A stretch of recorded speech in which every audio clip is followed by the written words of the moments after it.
Structure and function of human organ system பற்றி பார்ப்போம். இதில் மொத்தம் 10 இருக்குது. Integumentary system, digestive system, respiratory system, skeletal system, muscular system, circulatory system, nervous system, endocrine system, excretory system and reproductive system. இதில் first integumentary system பற்றி பார்ப்போம். Integumentary system இதில் என்னென்ன வருதுன்னா skin, hair, nails, sweat glands and oil glands இதெல்லாம் வருது.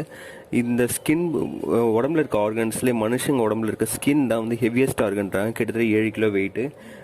அடுத்து பார்த்தீங்கன்னா இதோட மெயின் இந்த இன்குபேட்டரி சிஸ்டமோட மெயின் ஃபங்க்ஷன்னா இது இன்டர்னல் பார்ட்ஸை பாடியோட இன்டர்னல் பார்ட்ஸை ப்ரொடெக்ட் பண்ணும். அடுத்து இதில் இந்த ஸ்வெட்டிங் கிளாண்ட்ஸ் வந்து எக்ஸ்கிரீட்டரி ஆர்கன்ஸாக செயல்படுது. இது வந்து பார்த்தீங்கன்னா இந்த இன்குபேட்டரி சிஸ்டம் வந்து பார்த்தீங்கன்னா சென்சார் ஆர்கனாகவும் இருக்கும். இதுதான் வந்து விட்டமின் டியை ப்ரொடியூஸ் பண்ணுது. அடுத்து டைஜஸ்டிவ் சிஸ்டம். டைஜஸ்டிவ் சிஸ்டம் என்னென்ன இருக்குன்னா mouth, food pipe, stomach, liver, intestine and secretory glands. ஓகேங்களா. இதில் வந்து இந்த டைஜஸ்டிவ் சிஸ்டமோட ஹெல்ப்ஸ் என்னென்னா இது நம்ம வந்து நம்ம சாப்பிட்ற உணவை வந்து அதை வந்து ஃபுட் மாலிகுல்ஸாக மாற்றுறது தான் இந்த டைஜஸ்ட் சிஸ்டமோட வேலை. நம்ம ஹெவியர் பார்ட்டிகல்ஸாக சாப்பிடுவோம், அது வந்து சிம்பிளர் ஃபுட் பார்ட்டிகல்ஸாக மாற்றுறது தான் இந்த டைஜஸ்ட் சிஸ்டம். இந்த டைஜஸ்டட் ஃபுட் மாலிகுல்ஸ் எல்லாமே வந்து உடம்புல இருக்க எல்லா பார்ட்ஸுக்குமே வந்து பிளட் ஸ்ட்ரீம் மூலமாக டிரான்ஸ்போர்ட் பண்ணுறாங்க. இது டிரான்ஸ்போர்ட் ஆகி அங்கே இருக்க செல் தான் வந்து இந்த ஃபுட் மாலிகுல்ஸ் அப்சர்வ் பண்ணி எனர்ஜி கிடைக்கிறதுக்கு. அதே மாதிரி அன்டைஜஸ்டட் ஃபுட் எல்லாமே வந்து இது வந்து எஜெக்ட் பண்ணிடுது. அடுத்தது ரெஸ்பிரேட்டரி சிஸ்டம் பற்றி பார்ப்போம். ரெஸ்பிரேட்டரி சிஸ்டமோட மெயின் ஆர்கன் லங்ஸ் என்ன பண்ணனா சரௌண்டிங் இருக்க ஆக்சிஜன் எல்லாத்தையும் அப்சர்வ் பண்ணுக்கும். அதே டைமில் லங்ஸில் இருக்கிற டிஷ்யூவில் இருக்கிற பிளட் ஸ்ட்ரீமில் இருப்பாங்க, பிளட் ஃப்ளோ ஆகிட்டு இருக்கும். அது என்ன பண்ணுதுன்னா இந்த ஆக்சிஜன் அப்சர்வ் பண்ணிவிட்டு ஆக்சிஜனேட்டட் பிளட்டாக வந்து உடம்புல இருக்க எல்லா ஆர்கன்ஸுக்கும் போகும். ஆர்கன்ஸில் இருக்க செல்லு உயிர் வாழறதுக்கு அதுக்கு வந்து ஃபுட்டும் ஆக்சிஜனும் வேணும். ஸோ என்ன பண்ணால் நமக்கு டைஜஸ்ட் சிஸ்டம் மூலமாக கிடைச்ச ஃபுட்டும் லங்ஸ் மூலமாக கிடைச்ச ஆக்சிஜனும் எடுத்து அந்த செல்லு வந்து அதோட எனர்ஜியை கிரியேட் பண்ணிக்கும். அந்த டைமில் அதுலேருந்து வர வேஸ்ட் பார்ட்டிகல்ஸ் தான் வந்து கார்பன் டை ஆக்சைடு. இதே பிளட் ஸ்ட்ரீம் அந்த கார்பன் டை ஆக்சைடை கலெக்ட் பண்ணிக்கிட்டு அந்த ஆக்சிஜனை கொடுத்துட்டு கார்பன் டை ஆக்சைடை கலெக்ட் பண்ணிட்டு இது வந்து அப்படியே ட்ரான்ஸ்ஃபர் ஆகி திரும்ப லங்ஸுக்கு வரும். லங்ஸ் என்னாகும், திரும்ப இந்த கார்பன் டை ஆக்சைடை கலெக்ட் பண்ணிக்கிட்டு அது திரும்ப வந்து அந்த ஆக்சிஜனை சப்ளை பண்ணும். இதுதான் வந்து இந்த ரெஸ்பிரேட்டரி சிஸ்டமோட சைக்கிள். இது தொடர்ந்து ரன் ஆகிட்டே இருக்கும். நம்ம இந்த லங்ஸ் வந்து அட்மாஸ்பியர்லேருந்து ஆக்சிஜனை கலெக்ட் பண்ணி பிளட் ஸ்ட்ரீமில் கொடுக்குது பார்த்தீங்களா, இதை வந்து இன்ஸ்பிரேஷன் அப்படின்னு சொல்லுவாங்க. அதேமாரி அந்த ஆர்கன்ஸில் இருக்க கார்பன் டை ஆக்சைடெலாம் கலெக்ட் பண்ணி திரும்ப லங்ஸ் வந்து வாங்கி சரௌண்டிங்ஸில் திரும்ப விடுது பார்த்தீங்களா, இதை வந்து எக்ஸ்பிரேஷன் அப்படின்னு சொல்லுவாங்க. அடுத்து நம்ம ஸ்கெலிட்டல் சிஸ்டம் பார்ப்போம். ஸ்கெலிட்டல் சிஸ்டமில் பார்த்தீங்கன்னா போன், டிஷ்யூ, கார்டிலேஜஸ், லிகமெண்ட்ஸ் இதெல்லாம் சேர்ந்து தான் ஸ்கெலிட்டல் சிஸ்டம். நம்ம உடம்புல மொத்தம் வந்து 206 போன்ஸ் இருக்குது. இந்த போன்ஸை வந்து நம்ம ஜாயிண்ட்ஸ் எல்லாம் கனெக்ட் பண்ணி நமக்கு ஒரு ஃப்ரேம் ஒர்க்கை பாடியோட ஃப்ரேம் ஒர்க் இது பண்ணுது. இந்த ஸ்கெலிட்டல் சிஸ்டம் மூலமாக தான் வந்து நம்ம வந்து ஒரு பாடி மூவ்மெண்ட் பண்ணுறதுக்கு மிகப்பெரிய ஒரு யூஸ்ஃபுல்லாக இருக்குது. நம்ம இன்டர்னல் ஆர்கன்ஸ் வந்து பார்த்திங்கன்னா பிரெயின், ஹார்ட், லங்ஸ் இதெல்லாம் ப்ரொடெக்ட் பண்ணுறது இந்த ஸ்கெலிட்டல் சிஸ்டம் தான். அப்புறம் நம்ம உடம்புல இருக்க போன் மேரோ இருக்குது பார்த்தீங்களா, அந்த போன் மேரோ பார்த்தீங்கன்னா red blood cells, white blood cells, platelets இதெல்லாம் வந்து அதுதான் ப்ரொடியூஸ் பண்ணுது. அடுத்தது மஸ்குலர் சிஸ்டம் பற்றி பார்ப்போம். இதில் மொத்தம் 3 டைப்ஸ் ஆஃப் மசில்ஸ் இருக்குது.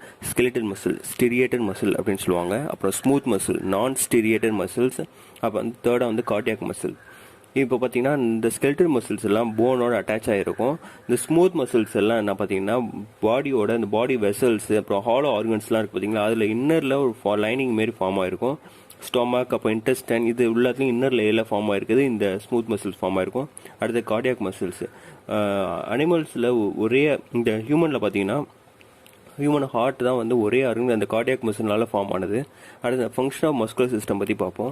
இந்த ஸ்கெலிட்டல் மசில் தான் வந்து பாடியோட ஷேப்பை காட்டுது. இது வந்து பார்த்தீங்கன்னா இது நம்ம மூவ்மெண்ட் வந்து ஈஸியாக ஒரு இடத்துல பாசிபிளாக நம்ம மூவ்மெண்ட்டை பண்ணுறதுக்கு இந்த மசில்ஸ் ஒரு உதவி இருக்கிறதுனால நம்மளால் பண்ண முடியுது. மசில்ஸ் வந்து ஹீட்டை ஜென்ரேட் பண்ணோம். இது வந்து நம்ம பாடி டெம்பரேச்சர் மெயின்டைன் பண்ணுறதுக்கு யூஸ்ஃபுல்லாக இருக்கும். அப்புறம் வந்து பார்த்திங்கன்னா நிறைய மசில்ஸ்லாம் இருக்குது. இது வந்து பார்த்திங்கன்னா நம்ம இன்டர்னல் ஆர்கன்ஸோட மூவ்மெண்ட்டுக்கு இந்த மசில்ஸ்லாம் ஒரு மிகப்பெரிய ஒரு ஃபங்க்ஷன் பண்ணுது. அடுத்து பார்த்தீங்கன்னா நம்மளோட ஃபேஸில் இருக்க மசில்ஸ் பார்த்தா கிட்டத்தட்ட ஒரு 40 மசில்ஸ் இருக்குது. அந்த 40 மசில்ஸ் சேர்ந்து தான் நம்ம வெளிப்படுத்துகிற அந்த ரியாக்ஷனுக்கெலாம் காரணம். அடுத்து நம்ம சர்க்குலேட்டரி சிஸ்டம் பற்றி பார்ப்போம். சர்க்குலேட்டரி சிஸ்டம் தான் நம்ம உடம்புல ஏதாவது ஒரு சப்ஸ்டன்ஸை ஒரு பார்ட் ஆஃப் பாடியிலேருந்து இன்னொரு பார்ட்டு கொண்டு போகிறதுக்கு உதவுறது. இது வந்து பார்த்தீங்கன்னா ஹார்ட் அண்ட் பிளட் வெசல்ஸ்னால உருவாகிருக்கும். ஹார்ட் வந்து பார்த்தீங்கன்னா பம்பிங் ஆர்கன். ஸோ இது வந்து பிளட் வெசல்ஸை தொடர்ந்து பம்ப் பண்ணிக்கிட்டே இருக்கும். இந்த பிளட் வந்து பார்த்தீங்கன்னா ஆக்சிஜன், வேஸ்ட், ஹார்மோன்ஸ், நியூட்ரிஷன் எல்லாத்தையும் கேரி பண்ணிவிட்டு உடம்புல இருக்க ஃபுல்லாக சர்க்குலேட் ஆகிட்டே இருக்கும். அப்புறம் பார்த்தீங்கன்னா இது நம்ம உடம்புல இருக்க வாட்டர் லெவல், பாடி டெம்பரேச்சர் எல்லாத்தையும் மெயின்டைன் பண்ணுறது இந்த சர்க்குலேட்டரி சிஸ்டம் தான். அடுத்த நர்வஸ் சிஸ்டம் பார்ப்போம். நர்வஸ் சிஸ்டம் வந்து பார்த்தீங்கன்னா என்னென்ன சேர்ந்ததுன்னா பிரெயின், ஸ்பைனல் கார்ட், நர்வ்ஸ் இதெல்லாம் சேர்ந்தது தான் நர்வஸ் சிஸ்டம். இந்த நர்வஸ் சிஸ்டமாக ரெண்டாக டிவைட் பண்ணுறாங்க. சென்ட்ரல் நர்வஸ் சிஸ்டம் சிஎன்எஸ் அப்படின்னு சொல்லுவாங்க. அப்புறம் பெரிஃபரல் நர்வஸ் சிஸ்டம் பிஎன்எஸ் அப்படின்னு சொல்லுவாங்க. இது நமக்கு வந்து மொத்தம் வந்து நம்ம 5 சென்ஸ் ஆர்கன்ஸ் இருக்குது. இது வந்து நம்ம வந்து வெளி உலகத்தோட தொடர்புக்கு மிக பயன்ஃபுல்லாக இருக்குது. என்னென்னா eyes, nose, ears, tongue and skin, இது எல்லாமே 5 சென்ஸ் ஆர்கன்ஸ். இந்த சென்ட்ரல் நர்வஸ் சிஸ்டம் பார்த்தீங்கன்னா பிரெயின் அண்ட் ஸ்பைனல் கார்டு இருக்கும். இந்த பெரிஃபரல் நர்வஸ் சிஸ்டம் பார்த்தீங்கன்னா cranial nerves and spinal nerves இருக்கும். அடுத்து அந்த எக்ஸைட்டி சிஸ்டம் பற்றி பார்ப்போம். எக்ஸைட்டி சிஸ்டம் எதுக்கு நமக்கு யூஸ்ஃபுல்லாக இருக்குன்னா, இந்த உடம்புல இருக்க வேஸ்ட் எல்லாத்தையும் எலிமினேட் பண்ணுறதுக்கு யூஸ்ஃபுல்லாக இருக்குது. இதில் என்னென்ன ஆர்கன்ஸ் வருதுன்னா 2 pair of kidneys, 2 ureters, urinary bladder, urethra. கிட்னியோட மெயின் ஃபங்க்ஷன் என்ன, பிளட்டை ஃபில்டர் பண்ணி பிளட்டில் இருக்க வேஸ்ட், அதாவது கசடு எல்லாத்தையும் ரிமூவ் பண்ணி யூரினாக சென்ட் பண்ணணும். இது வந்து நம்ம உடம்பு விட்டு வெளியில் வந்துடும். இது வந்து கண்டினியூஸாக தொடர்ந்து ரன் ஆகிட்டே இருக்கும் கிட்னி. அடுத்து ரீப்ரொடக்டிவ் சிஸ்டம் பார்ப்போம். ரீப்ரொடக்டிவ் சிஸ்டமில் மெயின் ஆர்கன்ஸ் என்னென்னா, மேலில் பார்த்தீங்கன்னா டெஸ்டிஸ், அப்புறம் ஃபீமேலில் பார்த்தீங்கன்னா ஓவரிஸ். இந்த டெஸ்டிஸ் வந்து மேல் கேமெட்ஸை ப்ரொடியூஸ் பண்ணும், அதாவது ஸ்பெர்ம்ஸ் அப்படின்வாங்க. ஓவரிஸ்ன்றது வந்து ஃபீமேல் கேமெட்ஸை ப்ரொடியூஸ் பண்ணும், அதாவது எக்ஸ் அப்படின்வாங்க. இதுதான் வந்து மனுஷங்களோட ஒரு இனப்பெருக்கத்துக்கு, ஒரு ரீப்ரொடக்ஷனுக்கு யூஸ்ஃபுல்லாக இருக்கும் ஆர்கன்ஸ். அடுத்தது நம்ம பயன்படுத்துகிற மெடிசனல்ஸை பற்றி பார்ப்போம். ஏன்ஷியண்ட்டாக என்னென்ன மெடிசன் பண்ணாங்கன்னு. அதில் வந்து சித்தா, ஆயுர்வேதான் 2 இருக்குது. சித்தான்றது பார்த்திங்கன்னா தமிழ்நாட்டோட ரொம்ப ஃபேமஸான ஒரு பழங்குடி ஒரு மருத்துவ முயற்சி, அது மருத்துவ முறை. அது வந்து பார்த்திங்கன்னா பழைய அந்த லிட்ரேச்சர், அதாவது வந்து நூல்கள்லாம் இருக்குது பார்த்திங்களா, அதெல்லாம் வந்து திருமந்திரம், திருக்குறள், தொல்காப்பியம், இதெல்லாம் வந்து சித்தா மெடிசன் பற்றி சொல்லியிருக்காங்க. இதில் நம்ம வந்து நெய்பர் ஸ்டேட்ஸான கேரளா, கர்நாடகா, ஆந்திர பிரதேஷ், இவங்கெல்லாம் வந்து இந்த சித்தாவை ஃபாலோ பண்ணுறாங்க. மொத்தம் வந்து இந்த சித்தா வந்து 18 சித்தர்கள் மூலமாக உருவானதுன்னு சொல்கிறாங்க. இதில் வந்து முதல் சித்தர் அகஸ்தியர் அப்படின்றவர் தான் ஃபாதர் ஆஃப் சித்தா மெடிசன் அப்படின்னு சொல்லுவாங்க. இந்த சித்தா மெடிசனோட மெயின் கான்செப்ட்னா உணவே மருந்து அப்படின்றது தான். இது வந்து மூலிகை, இந்த சித்தா மெடிசன்லாம் பார்த்தீங்கன்னா மூலிகை, அப்படி அந்த பிளான்ட்லேருந்து எடுக்கிறத மூலிகை அப்படின்னு சொல்லுவாங்க. மெட்டல் அண்ட் மினரல்ஸ்லேருந்து வர அந்த மருந்தை வந்து தட்டு அப்படின்வாங்க. அப்போ வந்து அனிமல் ப்ராடக்ட்ஸ்லேருந்து வரது வந்து ஜீவா அப்படின்வாங்க. அனிமல் ப்ராடக்ட்ஸ்னால் இந்த கோமியம் இதெல்லாம் சொல்கிறாங்களா, அதுதான். அடுத்தது பார்த்தீங்கன்னா அரௌண்ட் 1200 ஹெர்ப்ஸ், அதாவது வந்து மூலிகையை வந்து இந்த சித்தா மெடிசனில் பயன்படுத்துகிறாங்க. இப்போ வந்து இந்த ட்ரீட்மெண்ட் வந்து பார்த்திங்கன்னா லீவ்ஸும் அந்த ஹெர்ப்ஸோட வேர் தான் அதிகமாக பயன்படுத்துவாங்க. இதில் வந்து இந்த வேர்கள் இதெல்லாம் பயன்படுத்தி அந்த நோய் வந்து குணமடையலைன்னா அடுத்தது அவங்க வந்து பவுடர்ஸ் கொடுத்து, அதை வந்து பஸ்பம் அப்படின்னு சொல்லுவாங்க, அது கொடுத்து அது வந்து குணப்படுத்துவாங்க. இது வந்து அதோட கொஞ்சம் பவர்ஃபுல்லானது. இதில் வந்து சித்தா மெடிசனில் பார்த்தீங்கன்னா சித்தா என்னன்னா சூரணம், மதிரை, தைலம், லேகியம், ரசாயனம், பாசம், அப்போ வந்து செந்தூரம், இதெல்லாம் வந்து பயன்படுத்துவாங்க. அடுத்து ஆயுர்வேதிக் மெடிசன் பார்த்தீங்கன்னா இதுவும் சித்தா மாரியே தான், நேச்சுரலாக வந்து குணப்படுத்துறதுக்கு. ஆயுர்னா லைஃப், வேதானா சயின்ஸ், இது ரெண்டும் கலந்தது தான் இந்த ஆயுர்வேதா. அதான் வந்து பார்த்திங்கன்னா இந்த டயட்டு, அப்புறம் வந்து நம்ம இந்த யோகா, இது அப்புறம் வந்து நம்ம ஆரோக்கியமான இந்த உணவு முறை, இதெல்லாம் பயன்படுத்தி வந்து நம்ம இந்த குணப்படுத்த இந்த ஆயுர்வேத மெடிசன். அடுத்து ஹோமியோபதி மெடிசன் இருக்குது, அப்புறம் உன்னானி மெடிசன் இருக்குது. ஹோமியோபதின்றது பார்த்திங்கன்னா ஜெர்மன் ஃபிசிஷியன் சாமுவல் ஹேனுமான் அப்படின்ற 1796 இது வந்து அறிமுகப்படுத்தினாங்க. அடுத்த யுனானி மெடிசன் வந்து பார்த்திங்கன்னா அந்த யூரோப் சைடில் தான் ஃபேமஸ் ஆனது இது. அடுத்தது உன்னானி மெடிசன்ன்றது பார்த்திங்கன்னா ரொம்ப ட்ரெடிஷனான மெடிசன். அது வந்து பார்த்திங்கன்னா கிரீக் ஃபிசிஷியன் ஹிப்போக்ரட்டிஸ் வந்து அதை டீச்சிங் பண்ணாங்க. ஃபர்தர் ரோமன் ஃபிசிஷியன் கேலன் அதை பண்ணாங்க. அதை வந்து ஃபர்தராக டெவலப் பண்ணது யாருன்னா அரப் தான். அரபில் இருக்கவங்க அந்த மெடிசனை ஃபாலோ பண்ணி அதே மாதிரி அவங்க டீச்சிங் பண்ண ஆரம்பித்தாங்க. அப்போ வந்து பெர்ஷியன் ஃபிசிஷியன் மூலமாக வந்து ஃபர்தராக ட்ராவல் பண்ணி இந்தியாவில் வந்துருச்சு. அடுத்து வந்து நம்ம டயபெட்டிஸை பற்றி பார்ப்போம். டயபெட்டிஸ்னால் நம்ம இந்த குளுக்கோஸ் ப்ராப்ளம்ன்றாங்க. ஃபஸ்ட்டு வந்து நம்ம உடம்புல வந்து நம்மளுக்கு இந்த ஆர்கன்ஸ்லாம் இயங்குறதுக்கு குளுக்கோஸ் எனர்ஜி தேவை. இது வந்து நம்ம சாப்பிட்ற உணவுலேருந்து நமக்கு கிடைக்கிது. ஒருத்தவங்களுக்கு நார்மலாக பார்த்தீங்கன்னா 80 to 20 மில்லிகிராம் பை டிசிலிட்டர் அப்படின்றாங்க. இந்த அளவு தான் இருக்கணும் குளுக்கோஸ் லெவலு, இந்த லெவலுக்குள்ளே இருக்கணும். அந்த டிசிலிட்டர்னால் 1 லிட்டரை 10 பிரித்து அதில் ஒன்று தான் டிசிலிட்டர் அப்படின்னு சொல்லுவாங்க. அடுத்து பார்த்திங்கன்னா நம்ம இந்த குளுக்கோஸ் பற்றி பார்ப்போம். இந்த குளுக்கோஸோட சோர்ஸ் வந்து பார்த்திங்கன்னா நம்ம வந்து பாடி இயங்குறது ரொம்ப யூஸ்ஃபுல்லாக இருக்குது. இதில் நம்ம வந்து பேங்க்ரீஸில் இன்சுலின் அப்படின்ற ஒரு ஹார்மோன் வந்து சுரக்குது. இதுதான் வந்து குளுக்கோஸோட லெவலை கண்ட்ரோலில் வச்சுக்குது. இதோட நம்ம இன்சுலின் சுரக்காமல் இருந்ததுன்னா குளுக்கோஸ் லெவல் அதிகமாகிடும். இது நார்மலோட அதிகமாகிடுச்சுன்னா இதுதான் டயபெட்டிஸ்ன்றாங்க. டயபெட்டிஸ்னால என்னென்ன ப்ராப்ளம் வரும்னா நமக்கு வந்து உடல் பருமன் ஆகும், அப்புறம் வந்து ஹை பிளட் ப்ரெஷர் உருவாகும். இதனால் வந்து நம்ம இதய நோயே வர்றதுக்கு வாய்ப்பு இருக்குது. அடுத்தது நீட் ஆஃப் ரெஸ்பிரேஷன் பற்றி பார்ப்போம். இப்போ வந்து நம்ம எந்த வேலை செய்யாமல் சும்மா இருந்தால் கூட நம்ம பாடியில் இருக்க ஆர்கன்ஸ்லாம் இயங்கிட்டு தான் இருக்கும். ஹார்ட், பிரெயின், கிட்னி, லங்ஸ், இது எல்லாமே 24 மணி நேரமும் இது இயங்கும். இதுக்கான எனர்ஜி வந்து நம்ம சாப்பிட்ற உணவுலேருந்து கிடைக்கிது. நம்ம சாப்பிட்ற உணவு ஃபுட்டு வந்து பார்த்திங்கன்னா அது ப்ரோக் ஆகி சிம்பிளர் ஃபார்மில் ஆகுறது எங்கன்னா அலிமெண்ட்ரி கேனலில். அங்கே வந்து பார்த்தீங்கன்னா ஸ்மால் இன்டெஸ்டைன் இந்த ஃபுட் மாலிகல்ஸை அப்சர்வ் பண்ணி பிளட்டோட கலந்து பாடியில் இருக்க எல்லா பார்ட்ஸும் சர்க்குலேட் பண்ணும். ஸோ வந்து நமக்கான எனர்ஜி வந்து ஃபுட்லேருந்து தான் கிடைக்குது. இந்த எனர்ஜி வந்து எப்போ ரிலீஸ் ஆகும்னா இந்த ஃபுட்டில் இருக்க எனர்ஜி நம்ம ரெஸ்பிரேஷன் பண்ணும்போது அந்த ஃபுட்டில் இருக்க எனர்ஜி வந்து ரிலீஸ் ஆகும். இப்போ நம்ம பார்ப்போம், நம்ம ப்ரீத் பண்ணும்போது என்னாச்சுன்னா நம்ம ஆக்சிஜனை வந்து லங்ஸ் வந்து பிளட்டோட மிக்ஸ் பண்ணி இந்த ஆர்கன்ஸ் எல்லாத்துக்கும் சென்ட் பண்ணுது. அந்த ஆர்கன்ஸுக்கு போகும்போது அங்கே இருக்க செல்ஸ் இருக்குது பார்த்தீங்களா, அது வந்து இந்த இந்த ஆக்சிஜனை எடுத்துட்டு அந்த ஃபுட்டு ஏற்கனவே அந்த ஸ்மால் இன்டெஸ்டைனில் அப்சர்வ் பண்ண ஃபுட் இருக்குல்ல, இதெல்லாம் அந்த பிளட்டில் எல்லாமே மிக்ஸ் ஆகிருக்கும். இது ரெண்டுத்தையும் எடுத்து எரிக்க ஆரம்பிக்கும். அதை வந்து ஆக்சிடேஷன் அப்படின்னு சொல்லுவாங்க. இதுலேருந்து அதுக்கு எனர்ஜி கிடைக்கும்.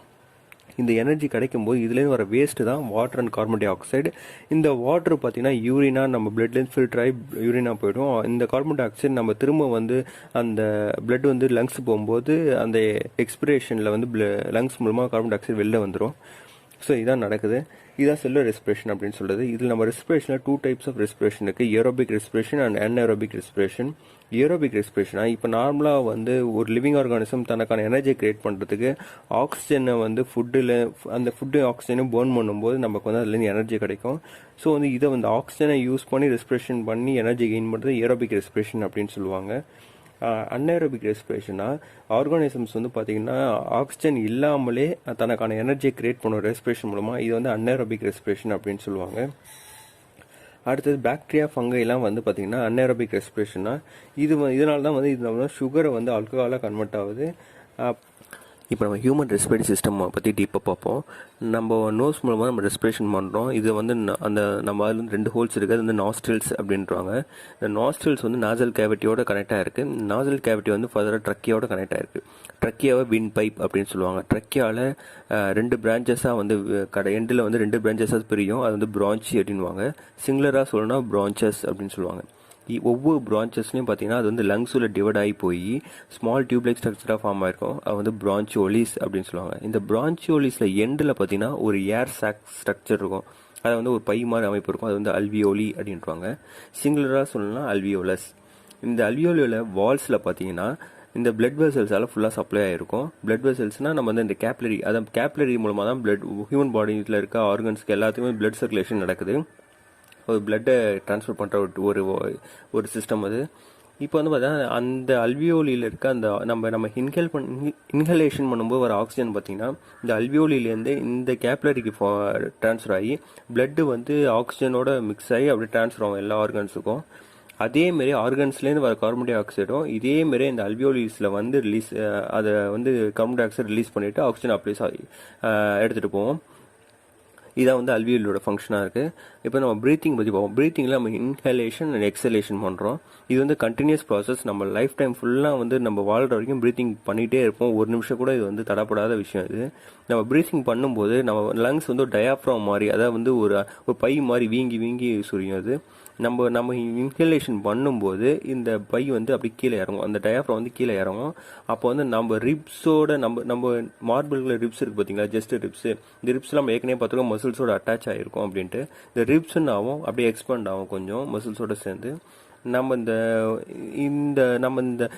இது பண்ணும்போது நம்ம செஸ்டோட ஸ்பேஸ் இது வந்து கொஞ்சம் அதிகமாக இருக்கும், கேவிட்டி சைஸ் வந்து அதிகமாக இருக்கும். நம்ம ஏரை ரிலீஸ் பண்ணும்போது நம்ம வந்து திரும்ப லங்ஸில் இருக்க ஏர்லாம் வெளில போயிடும். ஸோ வந்து நம்ம இந்த ரிப்ஸ் வந்து திரும்ப பழைய பொசிஷனுக்கே வந்துடும் லங்ஸு. அந்த லங்ஸோட அந்த டயஃப்ராம் வந்து திரும்ப மேலே வந்துடும். நம்ம வந்து இந்த ரெஸ்பிரேஷன் பண்ணும்போது எப்படி இந்த ஆக்சிஜன் எக்ஸ்சேஞ்ச் ஆகுதுன்னா, இந்த ஆக்சிஜன் வந்து ரிச் ஏர் வந்து பார்த்தீங்கன்னா அல்வியோலி மூலமாக பிளட்டுக்கு போகும். அங்கே பிளட்டில் போய் பார்த்தீங்கன்னா இது வந்து ஹீமோக்ளோபினோட போய் மிக்ஸ் ஆகும்.